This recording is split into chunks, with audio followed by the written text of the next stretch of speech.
His Excellency, the President of the Republic of Ghana, Nana Addo Dankwa Akufo-Addo, former President of the Republic, John Agyekum Kufuor, I know he's watching from home. Second Lady, Samira, my beautiful Samira. National Chairman, Stephen Ayesu in team, my running mate and incoming Vice President, inshallah, Dr. Matthew Opoku Prempeh, Chief of Staff, Akosia Frimaus Parry, the General Secretary, famous Justin Kodia, Ministers of State, Members of Parliament, of course not forgetting the Majority Leader of Parliament, our parliamentary candidates, our MMDCs, Chairman of the Council of Elders, the National, Regional, Constituency and Polling Station Executives, the media, ladies and gentlemen, I extend a warm welcome to you all. I stand here filled with a lot of emotion, humility, and nostalgia. 16 years ago, right here in this beautiful city of Sekondi Takoradi, I was outdoored to the good people of Ghana as the running mate to the visionary leader, then flag bearer and leader of the New Patriotic Party, His Excellency President Nana Addo Dankwa Akufo-Addo. Today, I am privileged to return to Takoradi, this time against all odds, as the presidential candidate of the New Patriotic Party to launch the 2024 Manifesto of the party. With God, it is possible. In exactly 111 days from today, over 18 million Ghanaians will have the opportunity to decide on a new leader and parliamentarians to govern the affairs of state over the next 4 years. Fellow Kukrudites, the race is on, and I know, and you know, and they know that the momentum is on our side. I have witnessed firsthand the enthusiasm, commitment, and determination of the rank and file of our party, the great New Patriotic Party, to break the eight and usher in life-transforming ideas that will deliver broad-based prosperity to all Ghanaians. From my possibilities tour, I came across hope, expectations, and the belief that it is possible to transform Ghana and create a sense of pride in the Ghanaian. Our tradition, the Dankwa Dombo Buzia tradition, has not only been the vanguard of the rule of law and governance, but also pace setters and drivers of the life-changing policies and interventions. Let me first thank Honorable Oseche Mensah Bonsu, the chair of the Manifesto Committee, the co-chairs, and all members of the Manifesto team for putting together this wonderful document. I am very grateful for their dedication. Let me also thank the earlier presenters for highlighting the major achievements of our government under the leadership of President Nana Akufo-Addo.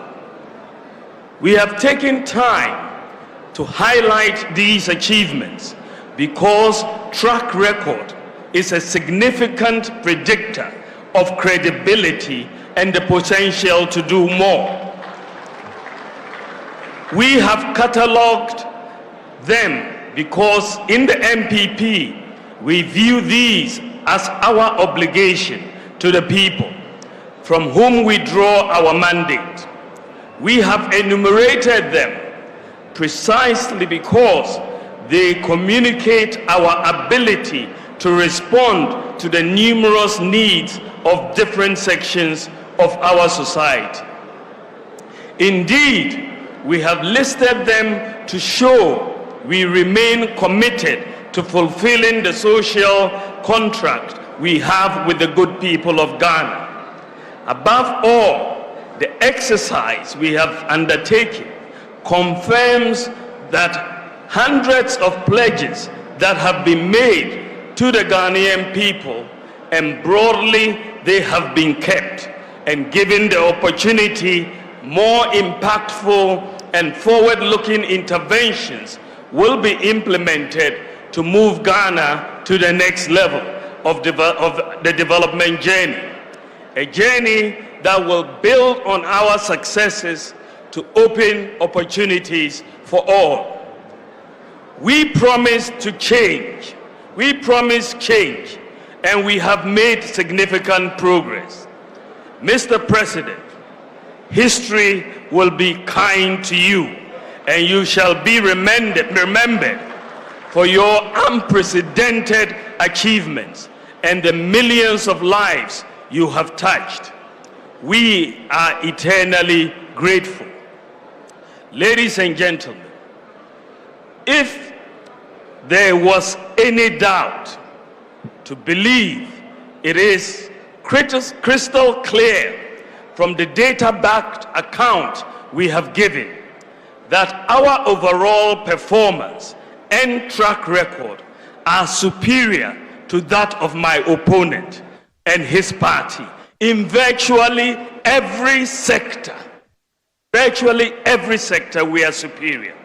But I believe, as a former president and a proud student of history, he knows that.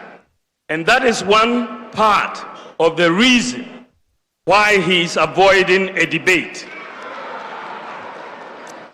The other part, of course, is about the courage and the confidence to put what he intends to do differently this time around with the power he seeks, side by side to the vision I have for Ghana and the clear roadmap to getting the work done. That is the choice we are presenting to you, the Ghanaian voter, on December 7th.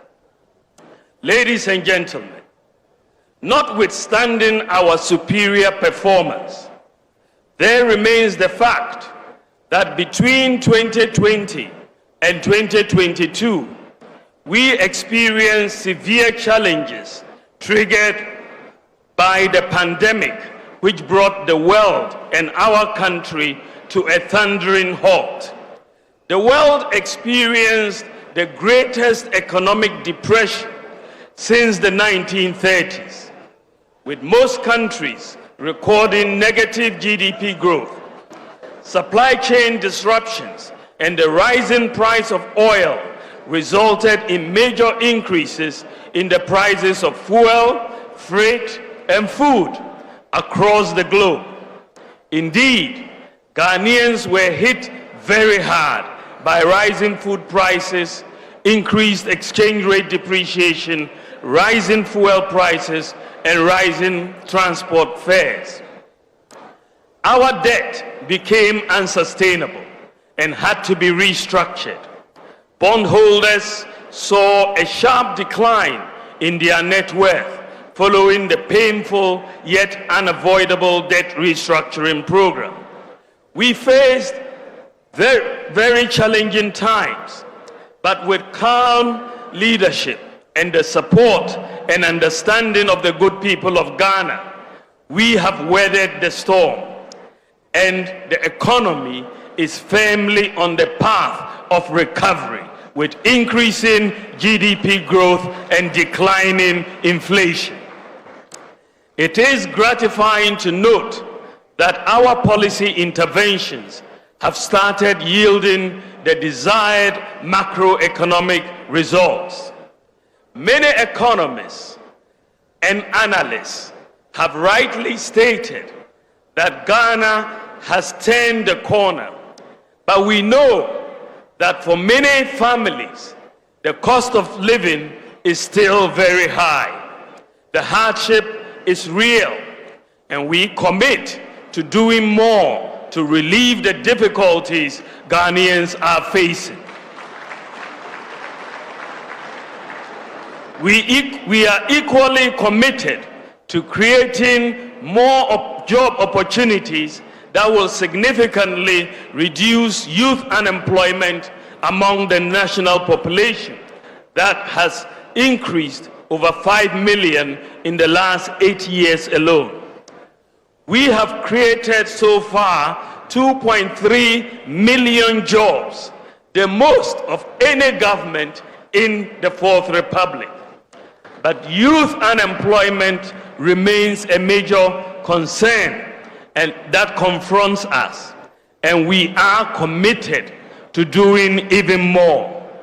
This is why, ladies and gentlemen, it is better to continue with a party that has created more jobs than any other in the Fourth Republic than go back to a party and a leader who, after 4 years of doom so, created more unemployment than any government in the Fourth Republic. Ghana needs bold solutions to deal with the challenges we face, and that is what I am offering in asking for the mandate of the Ghanaians. This manifesto that we are launching lays out our comprehensive plan to take Ghana to the next level of growth, prosperity, under a selfless leader with bold solutions for jobs and businesses. Ladies and gentlemen, my vision, as I have stated, is to create a tent big enough to accommodate every Ghanaian, to tap into the resourcefulness and talents of our people, irrespective of our different ethnic, political, and religious backgrounds, to channel our energies into building the kind of country that assures food sufficiency, safe, prosperous, and dignified future for all Ghanaians, to create sustainable jobs with meaningful pay for all, and for Ghana to participate fully in the fourth industrial revolution using systems and data. To realize this vision, we must collectively have a mindset of possibilities, not impossibilities. There is a critical failure of mindset that manifests itself in the absence of core values, patriotism, and principles within our society. We need to invigorate the can-do spirit of Ghanaians to believe that we can even do better than we have ever imagined if we put our minds to it. For example, students from Mamfi Girls and Prempeh College have won international robotic competitions against their peers in the US, Germany, South Korea, and so on. Recently, Dr. Angela Tabiri from Ashaiman was crowned the world's most interesting mathematician after a global competition with some of the best mathematicians in the world. The mindset of possibilities must be inculcated in our children from home and school. This is why we are going to introduce a growth mindset curriculum in our schools to help students build critical skills such as problem solving, risk-taking, opportunity spotting, and design thinking. Ladies and gentlemen, We have experienced a major economic crisis, and with your support, weathered the storm. But we are not yet where we want to be. It is therefore very important to protect and expand our rebounding economy to attain and sustain macroeconomic stability with low inflation, low interest rates, exchange rate stability, and low budget deficits. Fiscal discipline and private sector empowerment will be the key to realizing our commitment to job and wealth creation. To sustainably reduce the budget deficit and interest rates, my government, inshallah, will enhance fiscal discipline through an independent Fiscal Responsibility Council enshrined in the Fiscal Responsibility Act. The Fiscal Responsibility Act will also be amended to add a fiscal rule that requires that budgeted expenditure in any year does not exceed 105% of the previous year's tax revenue. This will prevent the experience of budgetary expenditures based on optimistic revenue forecasts which do not materialize. Ladies and gentlemen, furthermore, my government will reduce the fiscal burden on government by empowering the private sector to do more. Fundamental to building any modern, prosperous society is ensuring that access to education and health is available to all, and that there is a safety net for the most vulnerable. Under the two-term administration of His Excellency Nana Addo Dankwa Akufo-Addo's government, I can say without any fear of contradiction that no past leader has done more to uplift the poor and the vulnerable in society than my boss. We put in place new ones and expanded existing social policies and programs for the masses across Ghana, like the free senior high school, free TVET, Agenda 111, one constituency, one ambulance, expanding school feeding, national health insurance care for childhood cancer, sickle cell patients, and kidney dialysis, and so on. I pledge to you that my government will protect and deepen all these programs that several millions of you depend on. From my interactions with the people, the three top major concerns of Ghanaians are the cost of living, jobs, and roads. The 2024 Manifesto of the new Patriotic Party prioritizes what you, the Ghanaian people, say are your priorities. The manifesto lays out a clear path of how we plan to solve these major problems, among others. That is why my government will make business and jobs our #1 priority. True to our philosophy, I believe the private sector has the capacity to provide jobs and create wealth for society.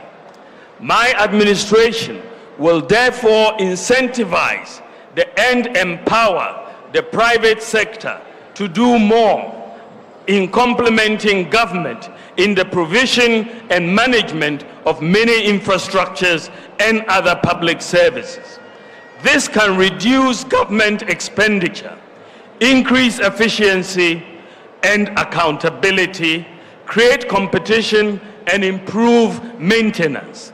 Yes, we have built more roads than any other government in the Fourth Republic. but we still have a lot to do.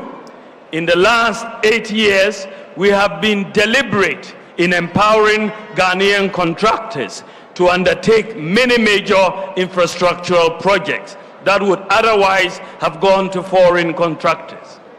My policies will encourage the private sector to take greater responsibility in the provision and management of critical infrastructures, including building hostels, housing, and schools for government to rent or lease to own. The demand for roads construction is massive, and this has historically placed a huge burden on the budget. I will make it more attractive for the private sector to also finance construction, management, and maintenance of roads through PPP concessions. Also, I want to change our procurement culture drastically to tackle waste and corruption. My government will move towards leasing rather than outright purchase of goods such as vehicles, printing equipment, and so on. The private sector will have the responsibility for the maintenance of the equipment. With this approach, the budget can save very significant amounts in outright cash expenditure annually from various items across different ministries, departments, and agencies. The policy will energize the private sector to invest in their expansion and create many jobs. Enhancing the role of the private sector, along with fiscal and administrative decentralization, improving our systems and the way your institutions function, will lead to greater efficiency, cutting waste, and ensuring value for money in procurement. The move towards the private sector, provision of many public services, would create the fiscal space of at least 3% of GDP annually. That is 30 billion Ghana cedis annually. This represents a major paradigm shift. Additionally, an efficient system of governance will require even fewer ministers. Therefore, I will have no more than 50 ministers. Ladies and gentlemen, I come to our tax system. To increase government tax revenue, we have to reform and refocus the Ghana Revenue Authority towards broadening the tax base. Estimates suggest revenues amounting to 13% of GDP, or some 150 billion Ghana cedis in 2023, are not collected because people are outside the tax net. Many individuals, businesses find our tax system cumbersome and confusing.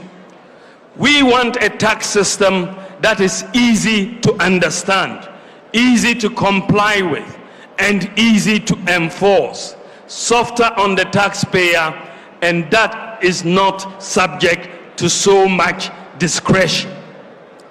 The next NPP government will introduce a very simple, citizen-friendly, and business-friendly flat tax system.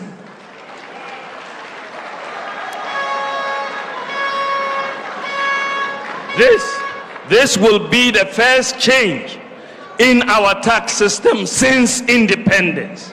No government has thought about changing the tax system, but it is the NPP party that is saying it is time for a change in the tax system.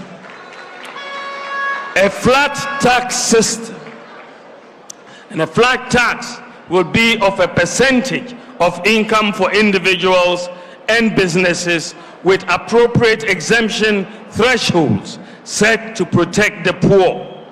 With the new tax regime, the tax return should be able to be completed in minutes. We will also simplify our complicated corporate tax system and VAT regime. We will reform the VAT tax regime by merging all levies into a single line item levy and treat the merged levy as part of input and output VAT to eliminate the cascading effect in the current regime. To start the new tax system on a clean slate, my government will provide a tax amnesty, that is a complete exemption from the payment of taxes and the waiving of associated interest and penalties up to a certain year to individuals and businesses for failures to file taxes in previous years, so that everyone will start afresh on a clean slate.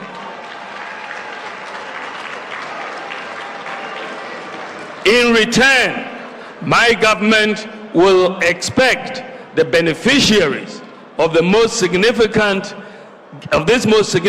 gesture and such savings to be directly used in creating jobs.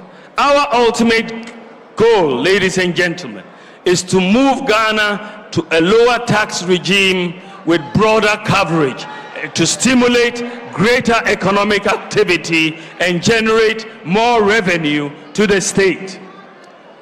For this to succeed, tax digitalization will be implemented across all aspects of the tax administration.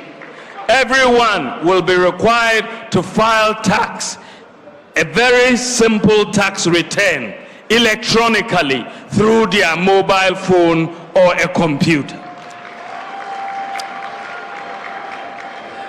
There will be no manual or paper filing of taxes anymore. Faceless assessments will provide transparency and accountability. There will be no need under this new tax regime. There will be no need for GRA to send officers to sit in shops, to close shops. E-invoicing as being implemented by GRA will also be extended. I now come to support for business. Ladies and gentlemen, my government will be for business because, true to our philosophy, I believe the business of government is to empower business to deliver for society. We will therefore support the growth of businesses by the following policies. We will incentivize Ghanaian startups in selected strategic sectors with investment tax credits for the first 3 years of their operations. A flat rate system of duties for all importers will be implemented, bringing predictability and stability on prices of imported goods.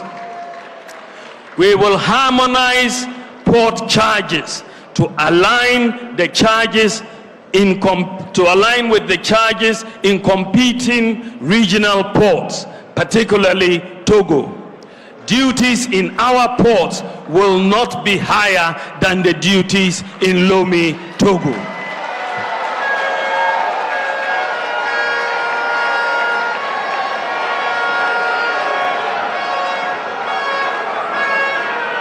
Ladies and gentlemen, very importantly, we will use the government's purchasing power to stimulate industrial expansion and business growth.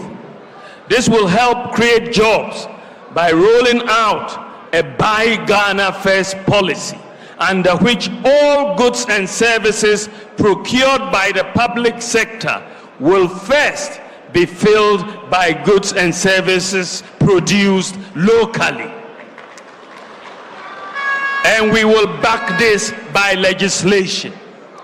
We will implement a shift in electricity tariffs to the electricity tariff structure to a regime in which commercial rates are either equal to or lower than residential rates, never higher, to power our industries and businesses. Ladies and gentlemen, we are also going to establish an SME bank to meet the special financing needs of small, medium, and small-scale medium enterprises, which will employ over 80% of Ghanaians. We will also complete the digitalization of land titling and registration to allow owners of landed properties to use their properties as collateral to raise capital for their business growth and expansion. We will create special economic zones in collaboration with the private sector at Ghana's major border towns such as Aflao, Paga, and Elubu to enhance economic activity, increase exports, reduce smuggling, and create jobs. Ladies and gentlemen, I come to the cost of living, reducing the cost of living. Another major priority of my government will be to reduce the cost of living. The world is facing what is commonly referred to as the global cost of living crisis. Even though the inflation has dropped by half this year, prices remain high. I want a Ghana where we can attain food security through the application of technology and irrigation to commercial large-scale farming. We will also promote the use of agricultural lime to reduce the acidity of our soils, enhance soil fertility, and get more yield from the application of fertilizers. Ghana has an abundance of limestone to do this. I will prioritize the construction of the Pualugu Dam by using the private sector financing to crowd in grant financing. Ladies and gentlemen, we will also ensure food security by stabilizing the prices of foods produced locally through financing and guarantees from the Development Bank Ghana and the Ghana Incentive-Based Risk-Sharing System for Agricultural Lending, also known as GESL. This will mainly involve upscaling the production of staple foods, investing in the preservation of staple foods, meat, poultry, and fish products, and establishing agricultural enclaves which will have irrigation, processing, and storage facilities in each region for crops or grains in which the regions have a comparative advantage. We will reduce the cost of transportation by promoting and supporting electric vehicles for public transportation. By the grace of God, I hope the first 100 buses that we will be introducing for public transportation will hopefully, inshallah, arrive before the end of December this year.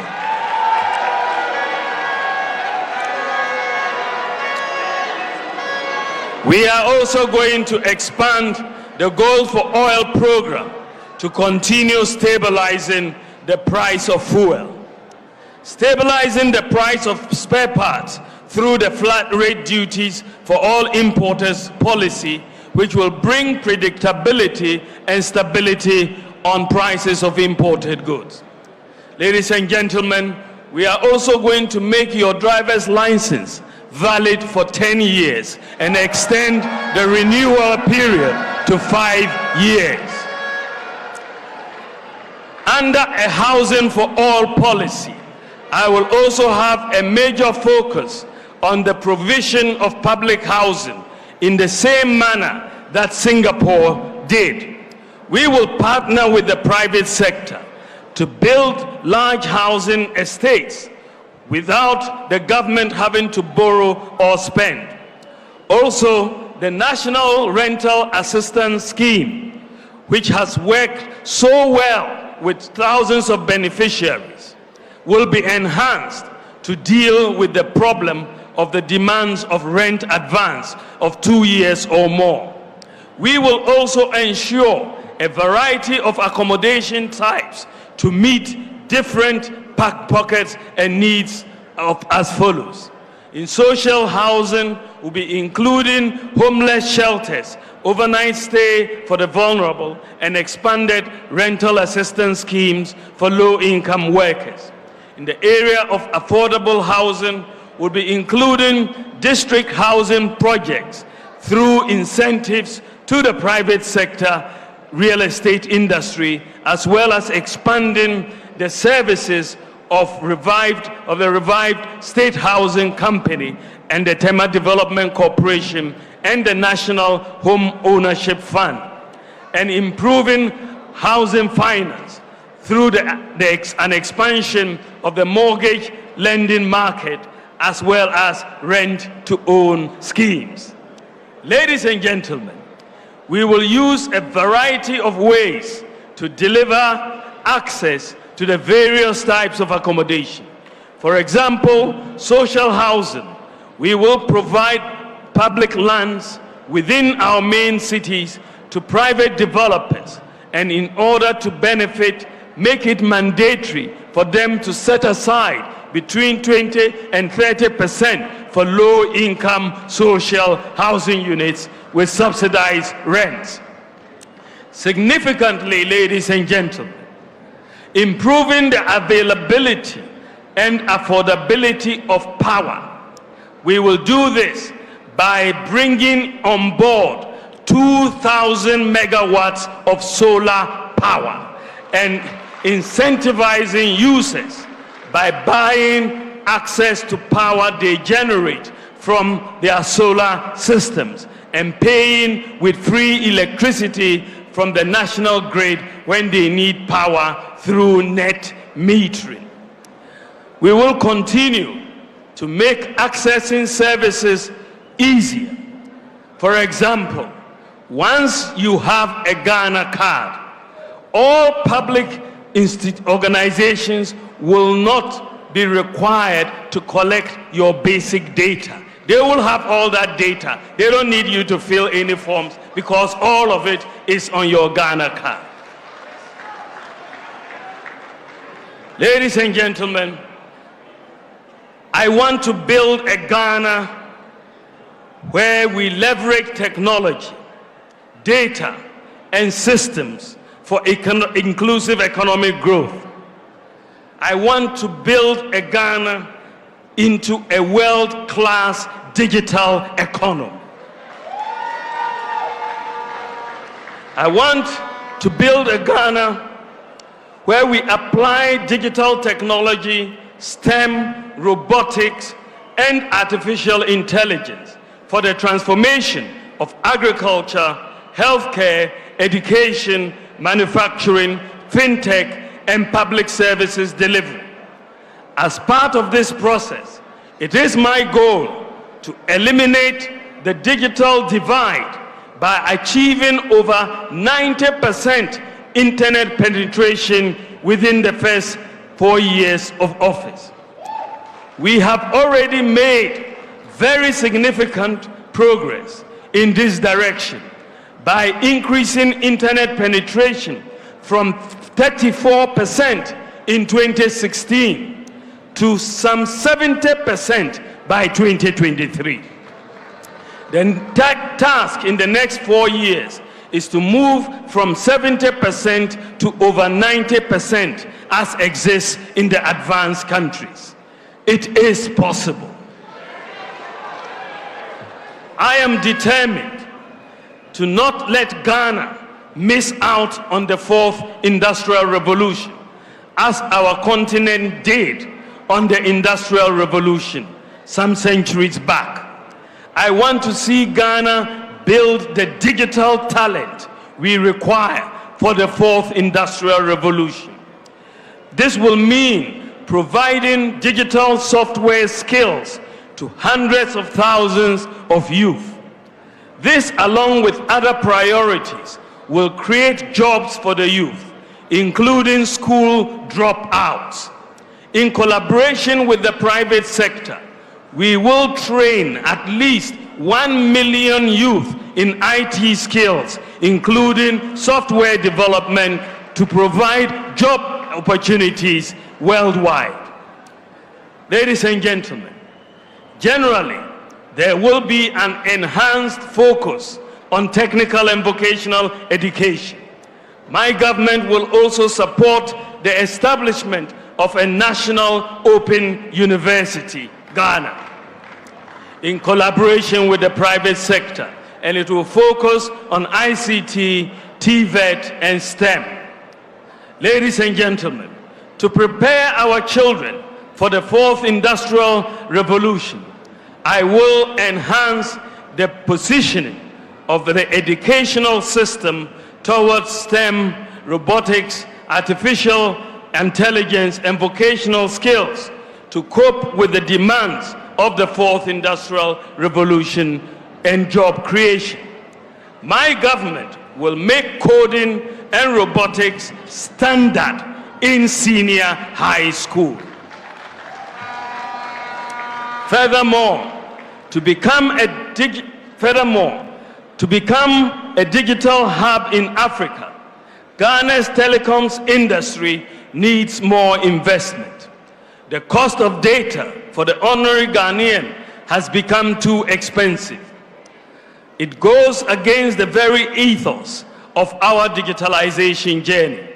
We commit to working actively with industry players in setting clear policy guidelines that will remove any investor uncertainty and difficulties in business planning, including the expeditious allocation of spectrum, driven more by the goal of enhancing digital inclusion.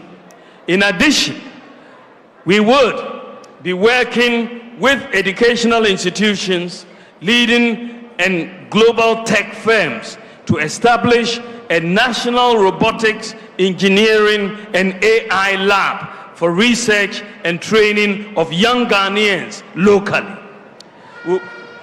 We will also be providing venture capital funding and grant support for commercially viable tech projects by Ghanaian startups to drive innovation, foster high-tech entrepreneurship, create jobs, and support growth of Ghanaian high-tech businesses. We will also be providing live lab opportunities to Ghanaian tech startups under a matching program by purposely connecting them to matured large tech firms working on government tech projects to help startups test their ideas in real-world environments and to accelerate their product development cycle.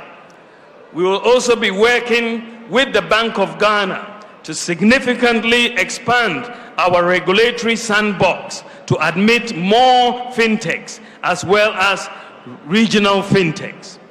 This will position Ghana as a multi-regulatory, multi-jurisdictional sandbox for financial payments interoperability. We will also be establishing a fintech fund with a seed capital of $100 million. That is about 1.5 billion Ghana cedis to attract additional private sector funding and to support Ghanaian startups, developing payments and financial services solutions, especially focused on region-wide explorable solutions. Ladies and gentlemen, we will also be implementing a digital residency, that is e-residency, for businesses and individuals in tech firms to register and operate within Ghana. We are also going to be implementing a 5-year digital nomad visa and work permit to attract global tech talents to domicile and work from Ghana, appointing also, ladies and gentlemen, a digital ambassador whose role will be to develop new external markets for Ghanaian digital talents and products and facilitate the export of our digital services. Ladies and gentlemen, we'll also be implementing comprehensive data interoperability across government platforms to enhance transparency and streamline services. We will be pushing further Ghana's leadership, led by my boss, Ghana's leadership role in achieving cross-border mobile money interoperability among other payment systems within the AfCFTA to enhance buying and selling within Africa's 1.4 billion consumer market. Ladies and gentlemen, we will also be creating a marketplace to streamline public sector procurement. As a result of the increase in fiscal space from the tax and expenditure measures we are going to undertake, we will be in a position to enhance the digital economy by abolishing the e-levy as well as taxes on mobile phones. We are also going to ensure in this digital economy that we are building that the Ghana card will not be required, that for any person who holds a Ghana card, you will not be required to fill a form to get a passport. You will just be required to pay your fee because all the information is on the Ghana card. Ladies and gentlemen, working with industry players, we intend to make Ghana a world-class digital economy and a digital hub of Africa. I now come to our natural resources. Ladies and gentlemen, as president, the next NPP government will usher Ghana into a golden age for the maximization of the benefits of our natural resources like gold, lithium, bauxite, and so on. The key to doing this is value addition and Ghanaian ownership. As we have started with lithium, we need a new paradigm in the natural resource contracts that sees more of the benefit accruing to Ghana. Some of the key policies that we will implement to maximize our benefits from our natural resources include formalizing and regularizing and regulating environmentally sustainable small-scale mining.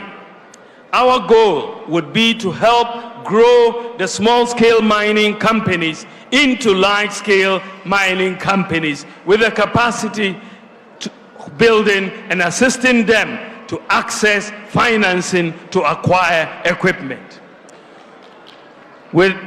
In line with this, we will license all miners doing responsible mining. District mining committees, including our chiefs, will provide initial temporary licenses to the miners. Every Ghanaian in small-scale mining will register under the Ghana Small-Scale Miners Association with their Ghana card. We will, in collaboration with the large mining companies, convert abandoned shafts into community mining schemes. We will also open new community mining schemes, and district mining communities would be responsible for reclamation and replanting. We will also set up state-of-the-art common user gold processing units in mining districts in collaboration with the private sector.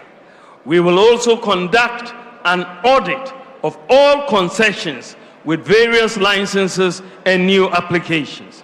This will allow government to know licenses that have expired and non-compliance with the existing license conditions are in non-compliance.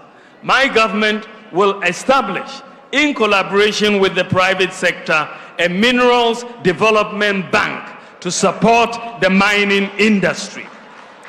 My government will also reduce the minerals export tax to 1% to discourage smuggling and encourage more production. We will establish, through the private sector, a London Bullion Market Association certified gold refinery in Ghana within the next 4 years. Following the establishment of this refinery, all the responsibly mined gold in Ghana produced by the small-scale sector will be sold either to the central bank, PMMC, or MIF. We will make available proven reserves data from the Geological Survey Authority to small-scale miners to help deal with the associated problem of trial and error digging for gold, which destroys our environment. Once the data is available, the small-scale miners will know exactly where the gold is, and so they don't have to do trial and error. They'll go directly to where the gold is, and the environment will not be destroyed. We will also adequately resource the Geological Survey Authority to undertake the mapping exercise. We will also scale up the use of mercury-free gold catcher machine technology, which is less damaging to our environment. Ladies and gentlemen, I come to an important subject matter of stabilizing our currency.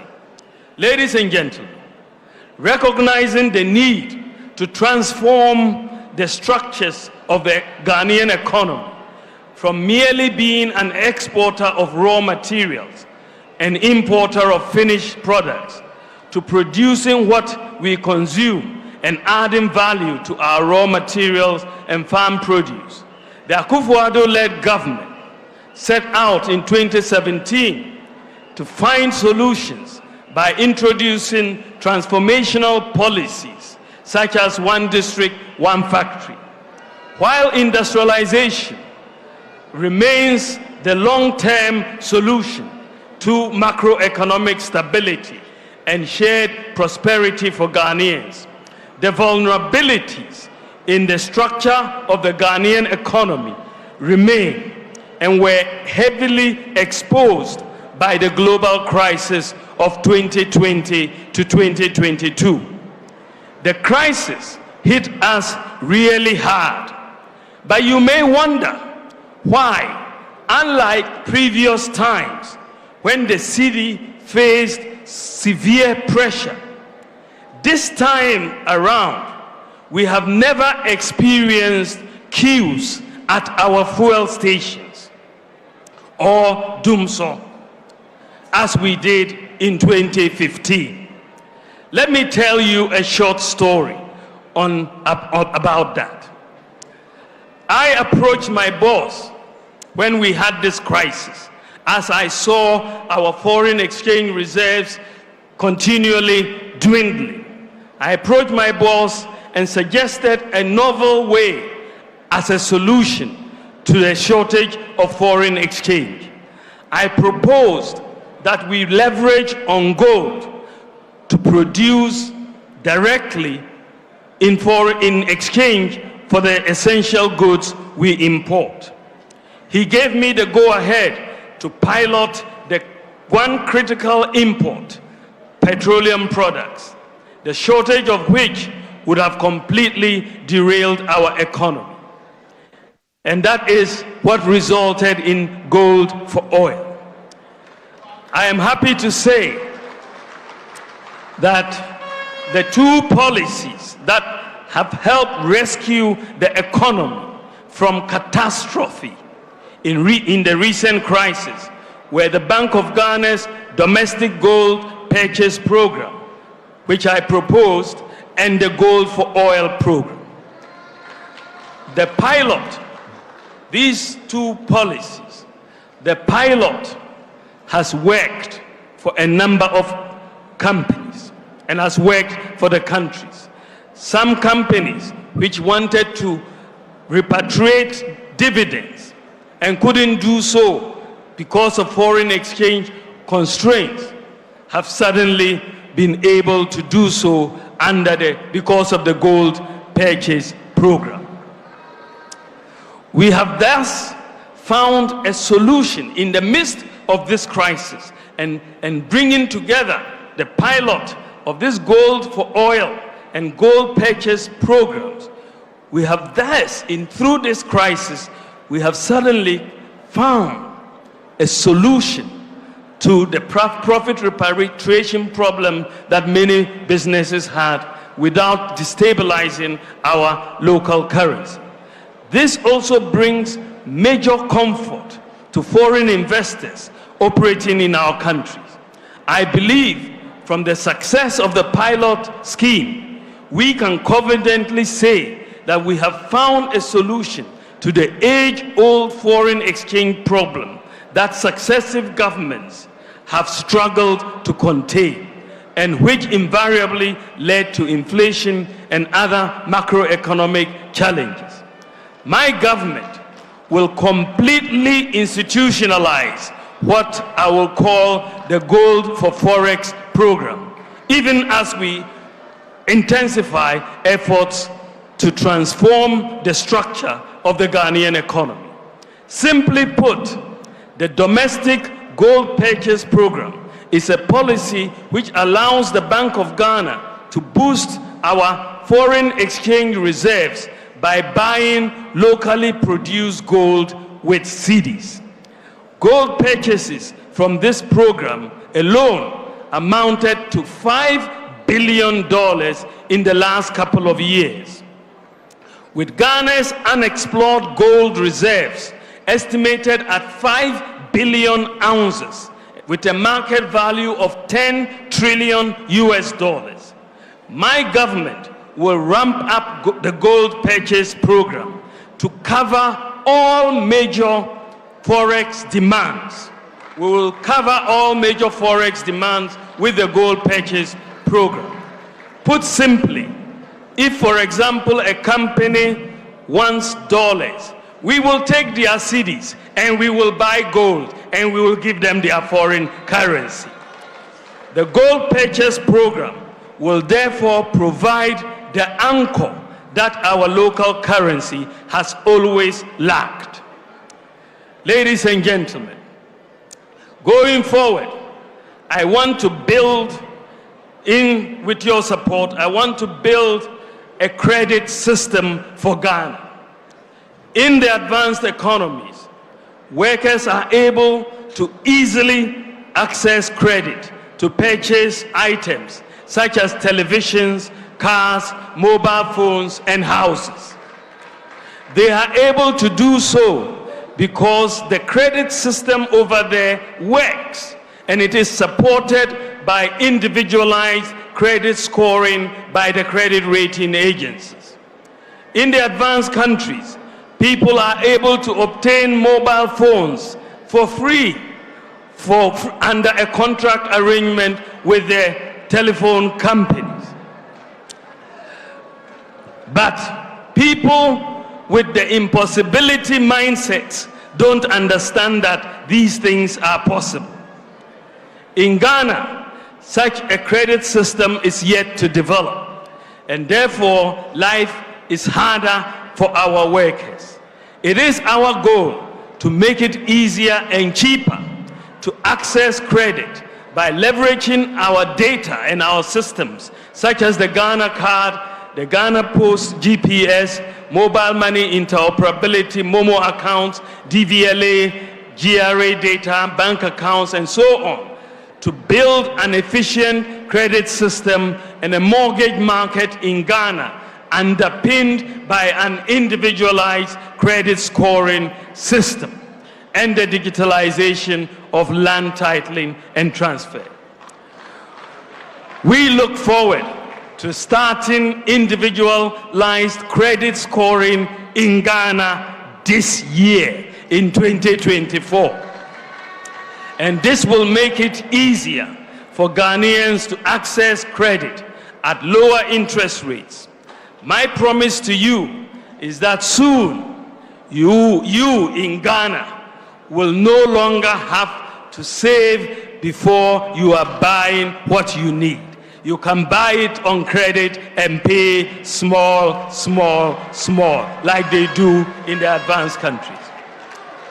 In the area of public infrastructure, we will, to reiterate, partner the private sector to finance, build, and rent or lease to own to government public infrastructure, including schools, housing, water, and roads, as well as equipment. We will revive and resource, including modern equipment and state-of-the-art workshops, the Public Works Department, PWD, to be the primary government agency responsible for maintenance of public infrastructure across the country. We will fully implement and expand the District Road Improvement Program, under which the local governments have been supplied with equipment to help maintain roads in their districts. This District Road Improvement Project was the brainchild of the NPP government and not anybody else. We have brought it, and nobody should try to claim credit for it. Through partnerships with the private sector investors, we'll develop the railway network across the country based on the master plan with strategic focus on the western and eastern lines in the medium term. These two lines are of high economic importance and will be prioritized for development and completion under my government by the grace of God. Eastern and western railway lines. We will facilitate the establishment by the private sector of a maintenance, repair, and overhaul facility at the Tamale Airport to develop into an aviation cargo, horticultural cargo, and logistics hub.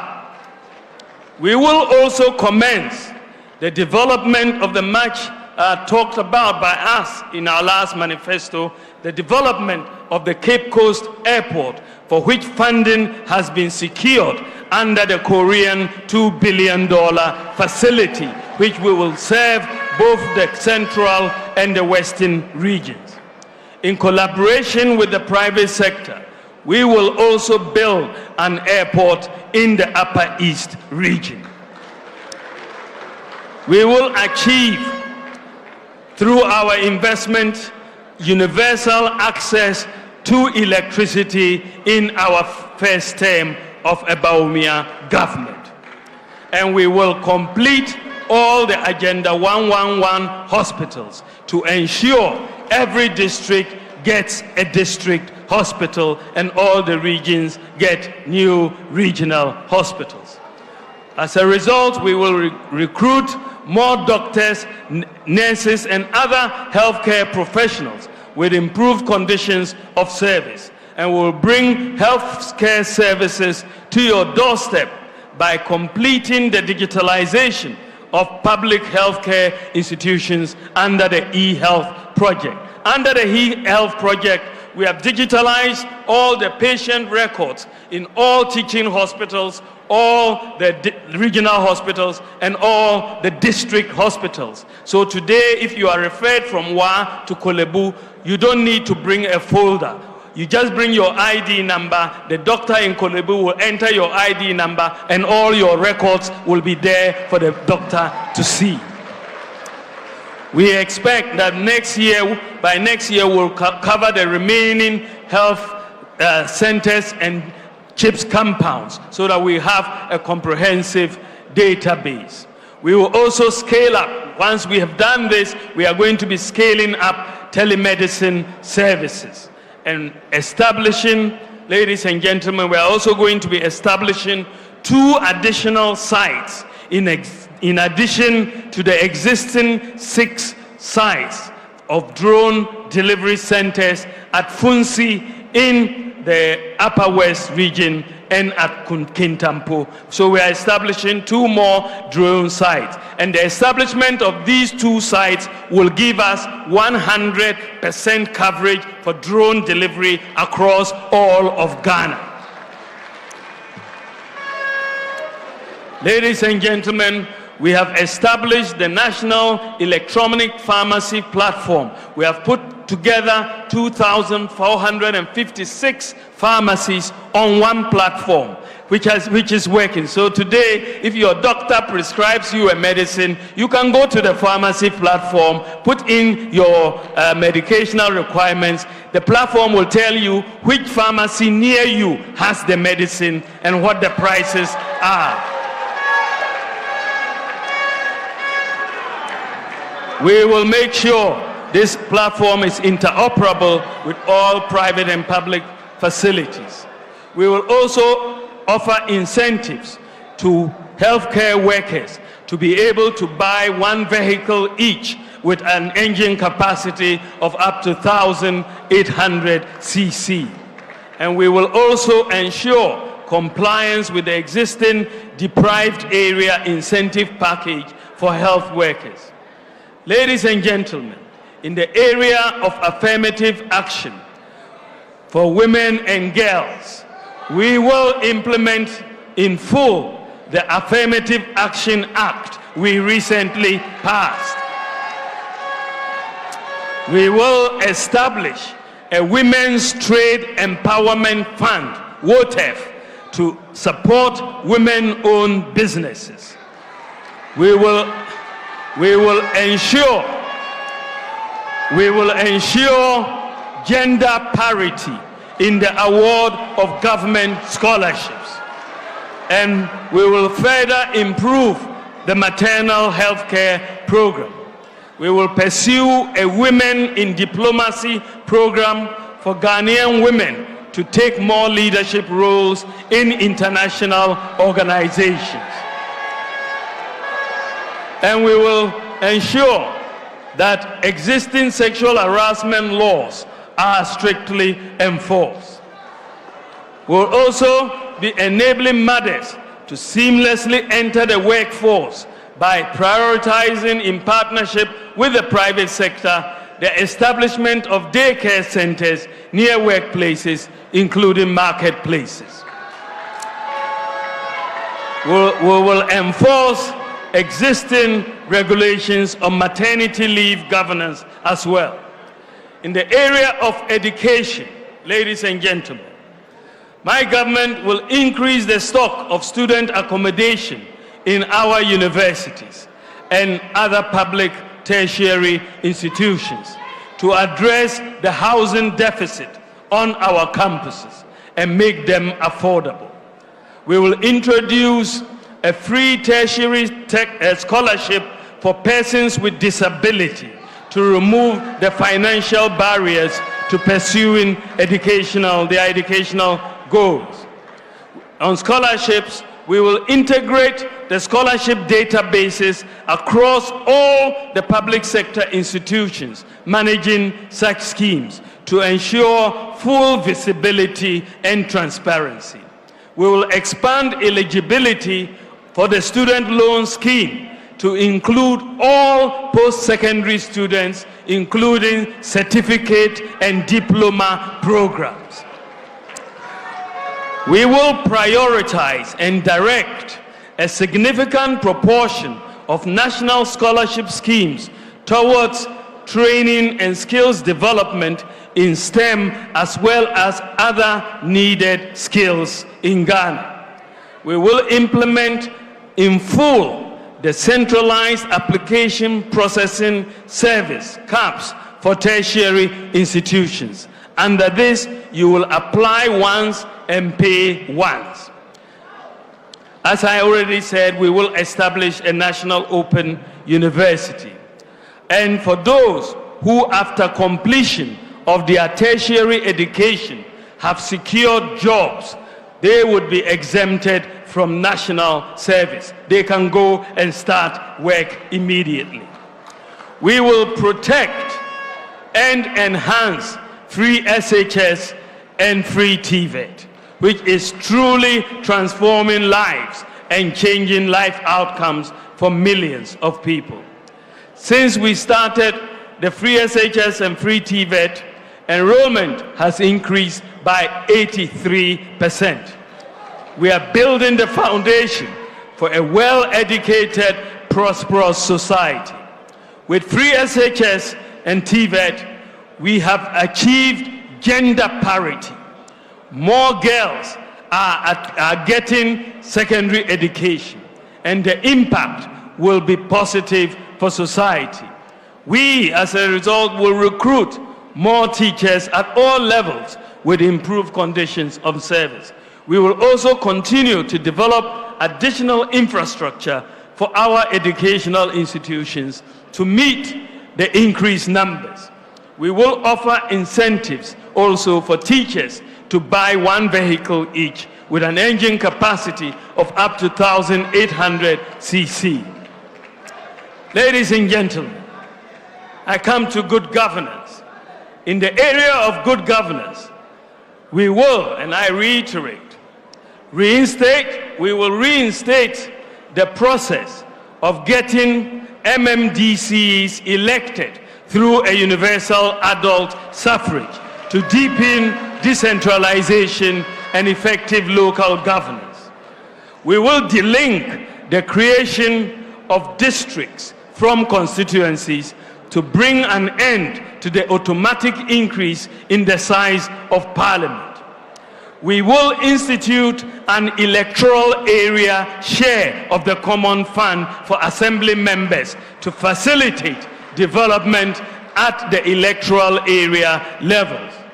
And we will engage Parliament and other stakeholders, including political parties, to review the 1992 Constitution to achieve effective national development. We'll provide value-based leadership predicated on values such as selflessness, excellence, ethics, justice, integrity, transparency, diligence, and accountability. In pursuit of values-based leadership and responsible citizenship, we'll formalize the relationship between the state, chiefs, faith-based organizations, and civil society organizations, and redefine and elevate their place and role in the national governance structure. We will formally designate faith-based organizations as development partners who are entitled to similar incentives. We will review Section 63 of the Chieftaincy Act to empower chiefs to strengthen local governance. And we will pay living allowances to paramount chiefs, divisional chiefs, and queen mothers.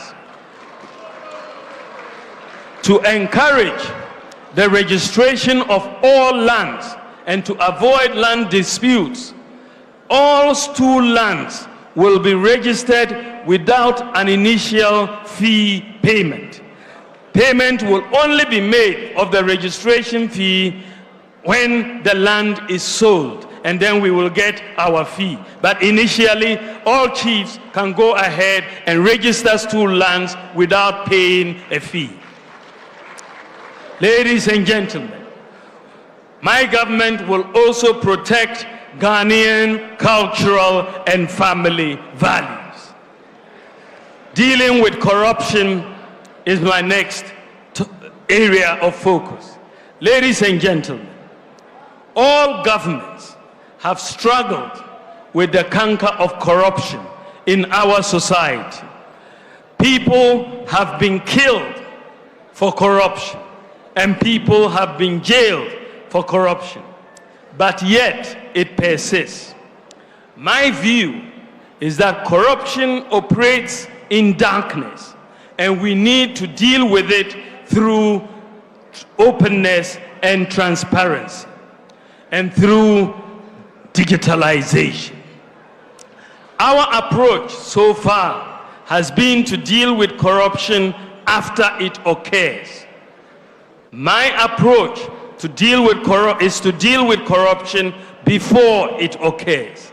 Digitalization is the vehicle. The Ghana card has enabled us basically to eliminate ghost workers from the Controller and Accountant General payroll, also from the SNIT payroll and the National Service payroll. Using the Ghana card and the elimination of ghost workers in SNIT and the National Service Scheme, we have saved 800 million Ghana cedis in just these two institutions. One of the most potent weapons against corruption is transparency. Many corrupt activities are cash-based. Apart from the obvious benefits of moving in the direction of a cashless society, the literature does indicate that more electronic payments are used in transactions as opposed to cash. The more that is done, the more there is traceability, and therefore the less corruption. I would like to bring Ghana close to a cashless economy in the shortest possible time. So far, the Bank of Ghana has made a lot of progress in this direction by putting in place a lot of payment systems and infrastructure. These include mobile money interoperability, merchant interoperability, the universal QR code payment system, the GH-Link debit card, eSwitch, Ghana Pay. We have put in place the necessary infrastructure to go cashless as a country. Recently, the Bank of Ghana has completed a pilot of the digital version of the Ghana cedi in Sefwiwi also. This is known as a central bank digital currency, or the e-cedi. The e-cedi is designed to work online and offline and will be launched by the Bank of Ghana in due course. The e-cedi will be the ultimate weapon in our fight against corruption because it will provide transparency, reduce the risk of fraud, robbery, tax avoidance, and money laundering, since it will be easy to track the movement of money and identify suspicious activity. The e-cedi will quicken the pace of Ghana's move towards a cashless or a near cashless society. We will also, ladies and gentlemen, implement blockchain technology and smart contracts for secure data exchange and transparent government services. Employing a distributed ledger technology improves transparency and efficiency. This will make all government transactions permanently traceable and not subject to alteration. I want Ghana to be the first country in Africa and one of the few in the whole world to become an all-government blockchain government. Ladies and gentlemen, in the area of care for the elderly, we will pass the An-Aging Act for the care and protection of the elderly. We will promote geriatric care training programs to address the growing need for elder care. We'll implement policies on the establishment of home care, nursing homes, and rehabilitation services, including assisted living and old-age community living. We will create elder-specific social assistance schemes to cover those not currently covered by existing programs such as LEAP. In the area of the environment, ladies and gentlemen, we will enhance the protection of our forests and biodiversity hotspots. We will restore our forests through a reforestation program by targeting 30,000 hectares of degraded areas for reforestation and plantation development annually. establishing 1,000 hectares of bamboo and rattan plantations annually for watershed protection and plantation development. We are also going to be providing tree seedlings and plantation suckers in a minimum of 1,000 communities to enhance national reforestation and plantation development programs. We will protect and preserve our water resources by vigorously protecting both surface and underground sources, by ensuring that the provisions of the water use regulations are adhered to. We'll protect transborder water sources, notably the Volta River, and we effectively manage all water basins in Ghana. With our mining policy, we believe that we are going to be able to deal with galamsey, and that will help us protect the environment.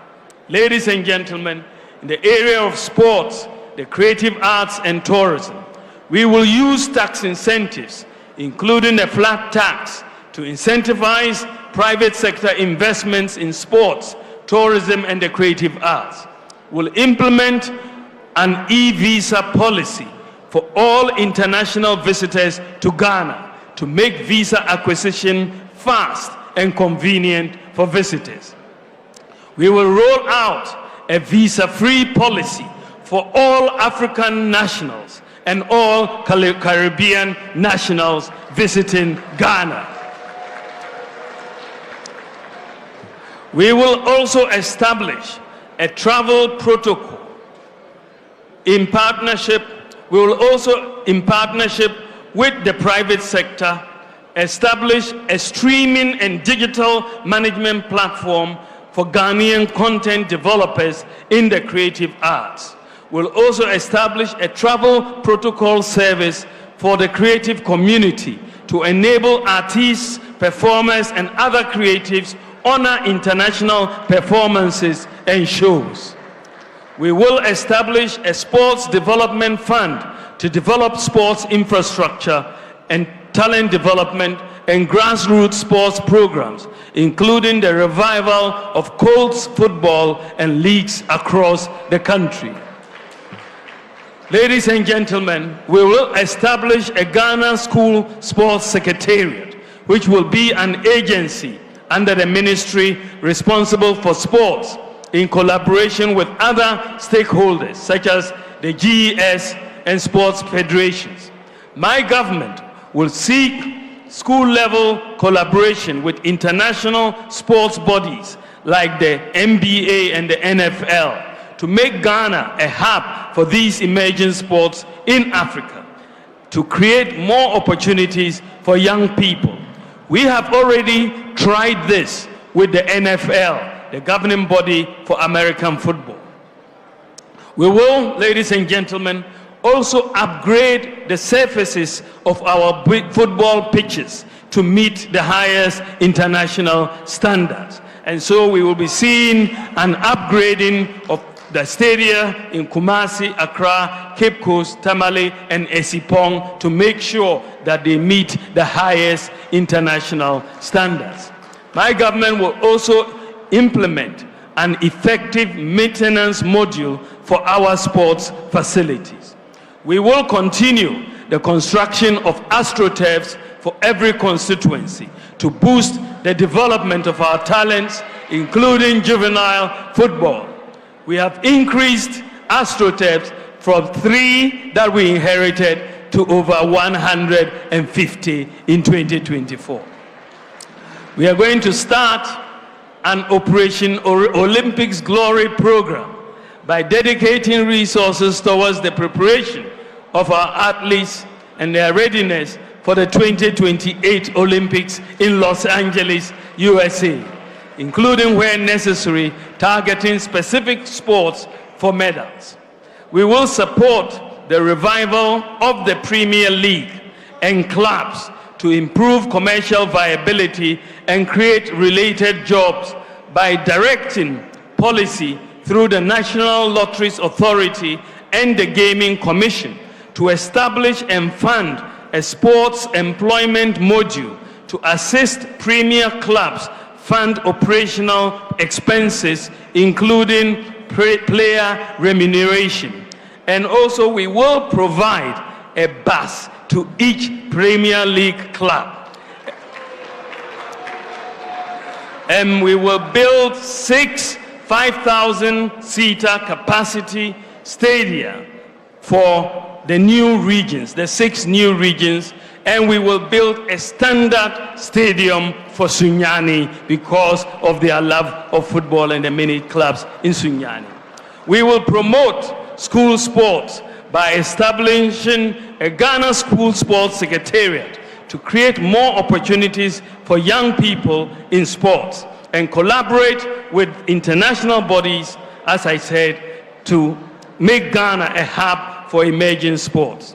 Ladies and gentlemen, in the area of protecting our borders, we will not compromise on our efforts to ensure Ghanaians feel safe and are free to go about their daily lives.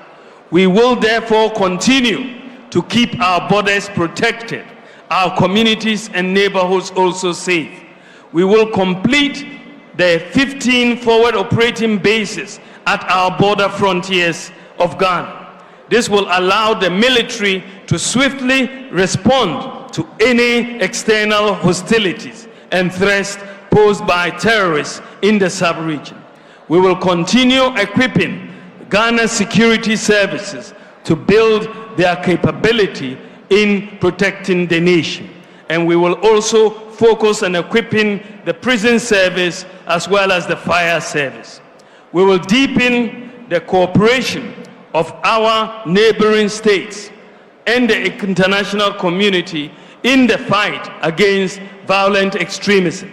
We will recruit and deploy 20,000 more security personnel to enhance the visibility and strengthen the human resources of our security services. To make our neighborhoods safe, we are going to roll out 50,000 more anti-crime cameras, the CCTVs.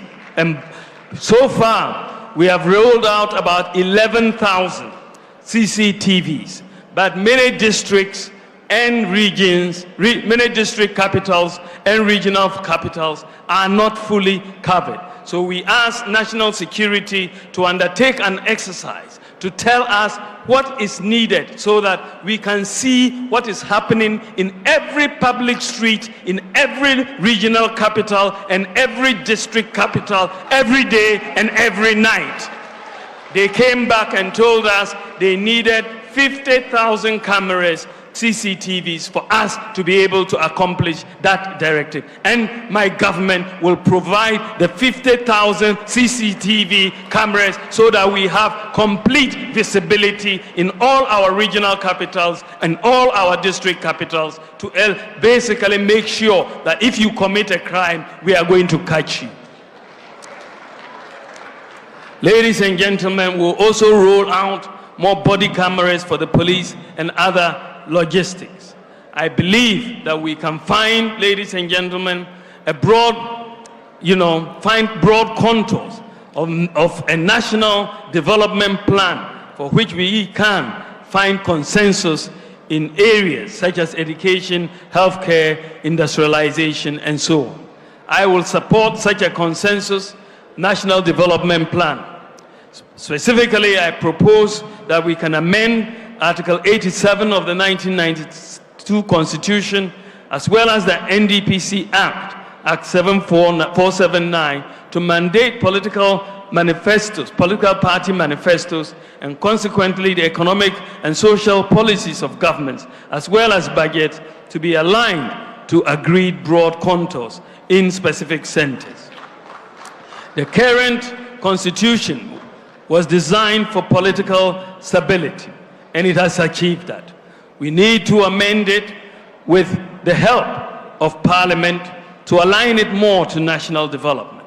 In that context, we are committed to the process to amend the 1992 Constitution through public consultation, with a key emphasis on the election of MMDCs to deepen democratic decentralization ex gratia, and so on. Ladies and gentlemen, I want to build a nation that cares for and invests in the vulnerable, like persons with disabilities, the aged, the street kids, the lepers, cerebral palsy patients, and so on. In cooperation with faith-based institutions and the private sector, my government will also focus on special needs. To start with, we will recruit 1,000 special needs teachers and retrain teachers on how to work with special needs students. We will also train more speech and language therapists and occupational and behavioral therapists. We will also set a quota for the recruitment of persons with disabilities in all government recruitment, and also provide incentives for the private sector to recruit persons with disabilities. Now to the youth. To the youth of our country, kindly lend me your ears. I have been to you, and I have listened to your concerns and soaked your aspirations. I want to assure you that I am for you. Our nation is at a crossroads. We are preparing to elect a new president in December 2024, and I believe I will serve you better as your next leader. I am a problem-solving leader. In the last 7 years, I have, with the blessings of President Nana Akufo-Addo, led and championed initiatives to address some of the fundamental problems in the public service delivery area. I possess the integrity you require in your next president. I believe that the Almighty has blessed me with a fortitude of character to ensure the implementation of bold solutions for our future.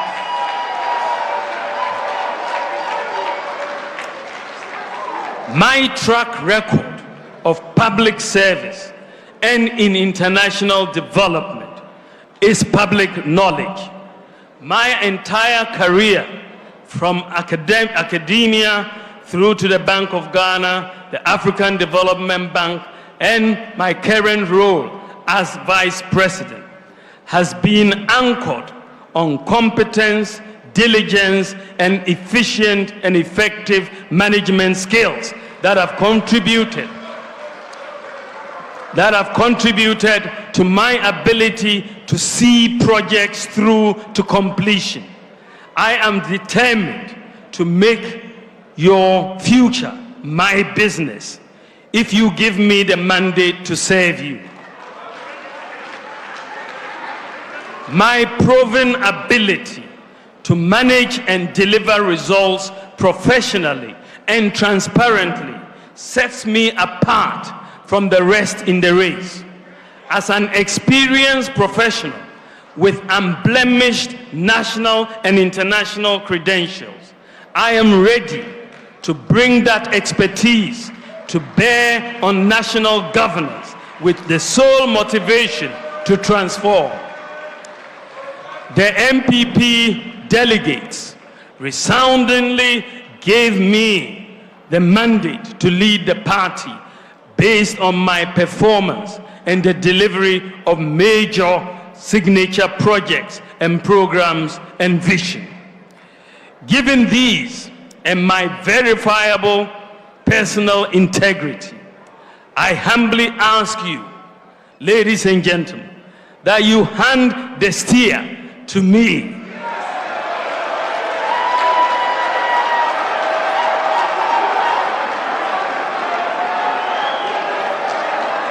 That you hand the steer to me to usher in a new government, a new management style that will give us additional results.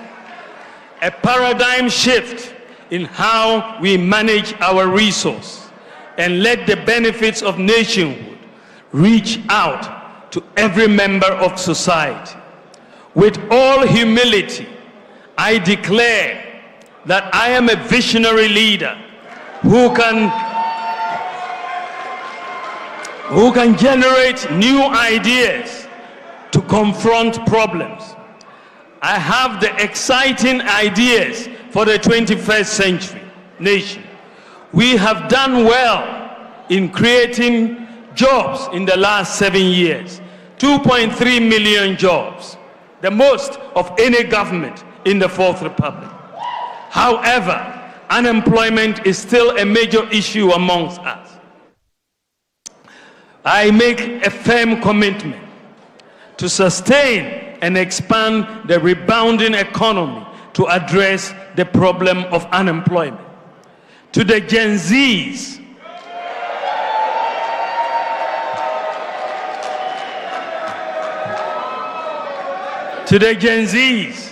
I am well plugged into the new world you belong, and I know the keys to press to unlock your potentials within. I am your plug to your dreams of a prosperous Ghana. I am your plug to creating opportunities and decent paying jobs. I shall offer you a problem-solving leadership built on my values of integrity, compassion, and sincerity. To this end, I have presented for your consideration our manifesto for 2024. The manifesto is giving. It is giving hope. It is giving ideas. It is giving jobs.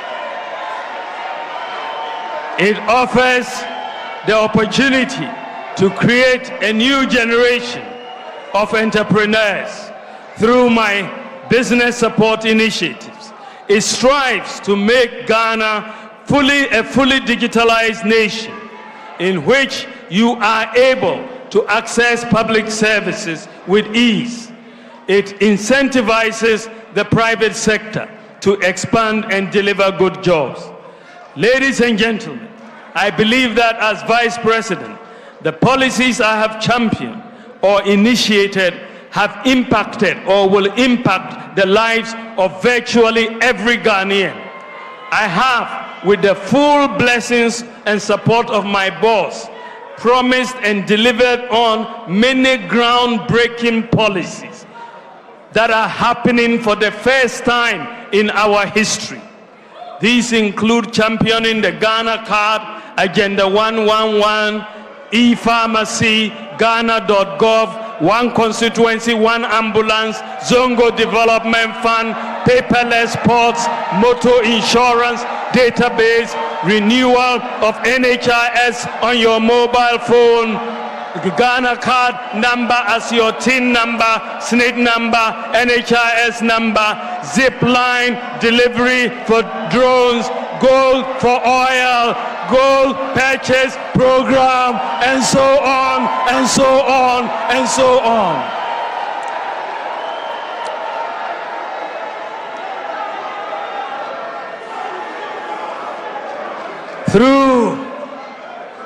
Ladies and gentlemen, through the successful implementation of these policies, I have proven to be a problem solver and a promise keeper. Ladies and gentlemen, in conclusion, the choice Ghanaians face in 2024 fundamentally is a choice between a brighter future and a bleak past.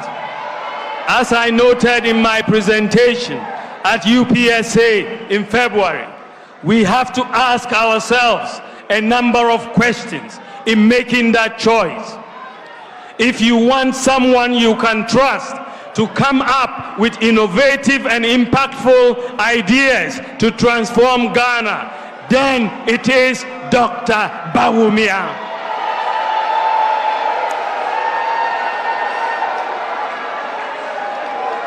If you want someone with personal integrity who can be trusted to fight corruption, then your choice is Dr. Bawumia.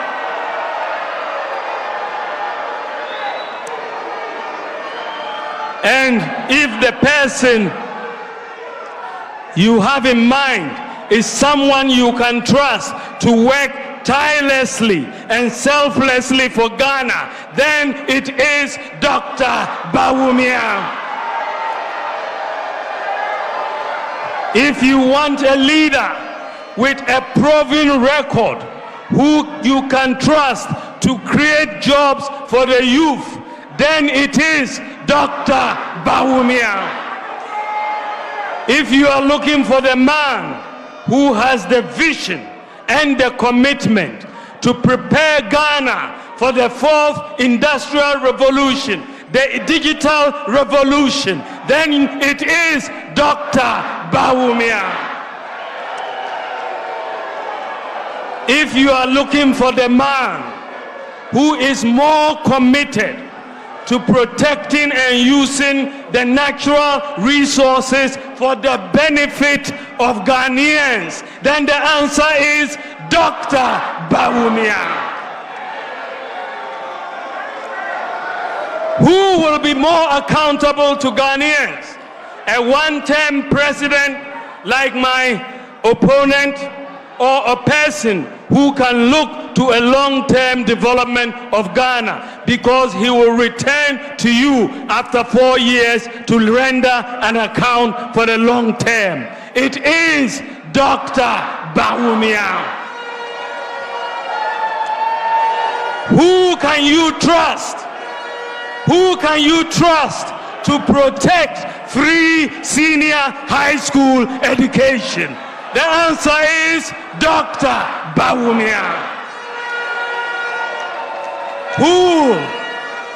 Who has demonstrated to the development, who has demonstrated a commitment to the development of deprived communities like our inner city communities and the Zongo communities? It is Dr.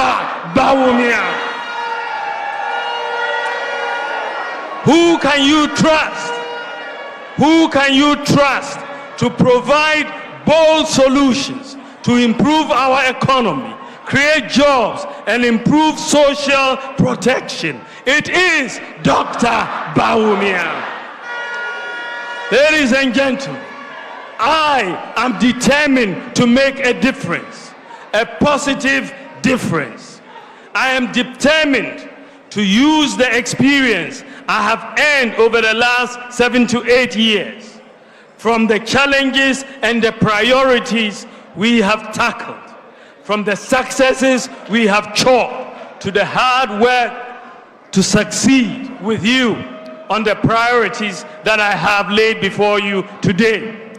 I will work for you, with honesty and integrity, with wisdom and decisiveness. I have clarity of mind as to what I want to do from day one as president. I will not ask you for a honeymoon to cool off and think about what to do with the responsibility you give me.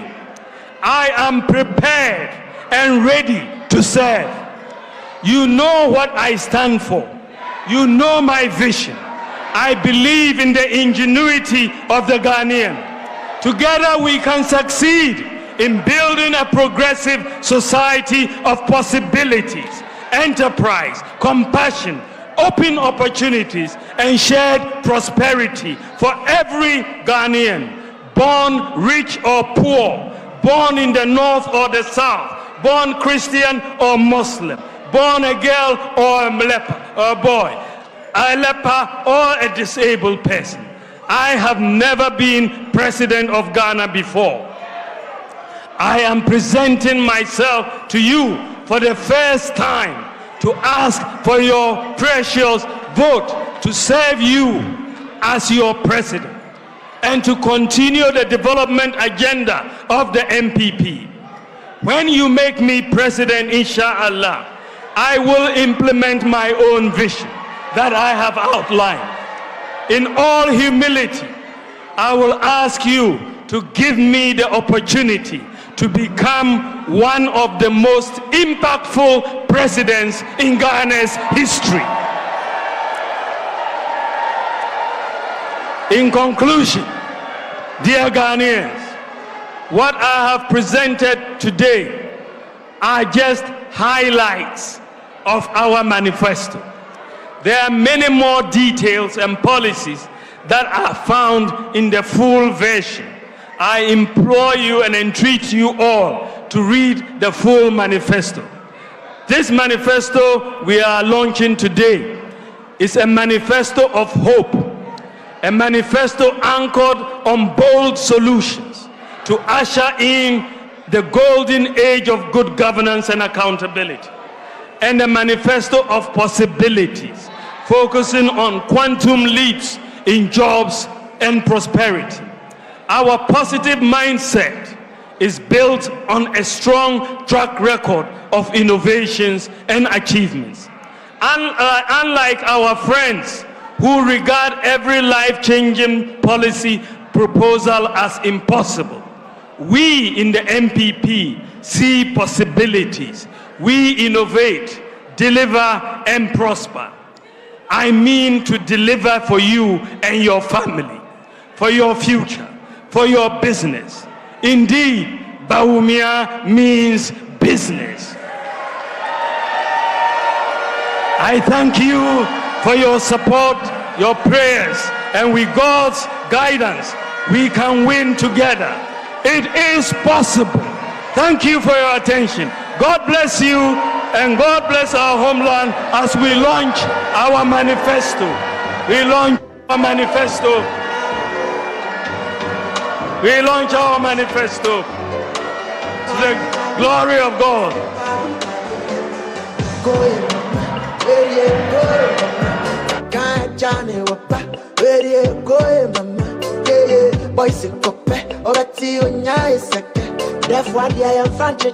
That's why I am French.